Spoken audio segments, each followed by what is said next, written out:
రాష్ట్ర పోలీసుల మీద సిబిఐకి అప్పగించాలని నేరుగా హైకోర్టు చేయటము. రెండోది ఇప్పటికే అరెస్ట్ అయి ఉన్నటువంటి ఆ సవంత్ రెడ్డి అనే అతన్ని విడుదల చేయటం. సో దాంతో జగన్మోహన్ రెడ్డి వెంటనే ట్వీట్ కూడా పెట్టేశారు, నేను దీన్ని హర్షిస్తున్నాను, చాలా హైకోర్టు చేసింది చాలా బాగుందని. ఇది కాకుండా పులి మీద పుట్టులాగా వర్మ హైకోర్టు జడ్జీల మధ్య ఫైళ్లు చేర్చేటటువంటి లక్ష్మీనారాయణ అనే ఉద్యోగిని పోలీసులు కొట్టారు. సిఐ శ్రీనివాసరావు సంబడ ఆయన పేరు. ఇతనంట మామూలుగా జడ్జీలు చాలా ఫైళ్ళు తిరగేస్తారు కదా, వెంటనే కేసు అర్జెన్సీని బట్టి ఇతను ఇక్కడికి ఫైళ్ళు చేరవేస్తుంటాట అమరావతి చుట్టుపక్కల. సో అతన్ని పోలీసులు ఆపారు. కాసారి ఇలా వెళ్తున్నాను అన్నాడు, కానిస్టేబుల్ దురుసుగా మాట్లాడాడని అతను ఏదో అభ్యంతరం చెప్తుంటే ఇంతలో ఎస్ఐఓ ఎవరు వచ్చి కొట్టారని అతను హైకోర్టు చాలా సీరియస్ అయింది.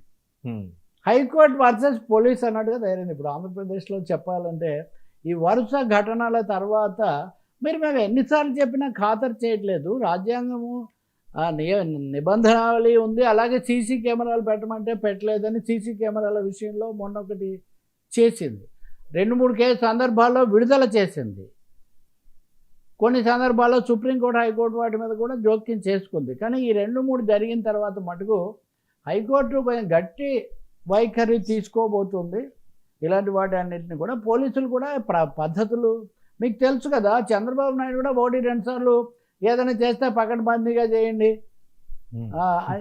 చాలాసార్లు చెప్తూ ఉన్నారు. కానీ ఇక్కడ జరుగుతున్న మటుకు బాబు చెప్తున్న దానికి రివర్స్లో జరుగుతున్నట్టుంది. మరి కారణం ఏంటి? పోలీసులు చర్యల వల్ల ప్రభుత్వం ఇరకాటంలో పడుతుందా, లేదా ప్రభుత్వం రెడ్ బుక్ వల్లే పోలీసులు ఇలా చేస్తున్నారని వీళ్ళ సిద్ధాంతం వీళ్ళు చెప్తున్నారు. కాబట్టి హైకోర్టు సిబిఐకి అప్పగించడం మటుకు డెఫినెట్లీ సీరియస్ స్టెప్. గతంలో కూడా జగన్ ఉన్నప్పుడు సిబిఐకి అప్పగిస్తే చాలా సీరియస్ అన్నారు కదా.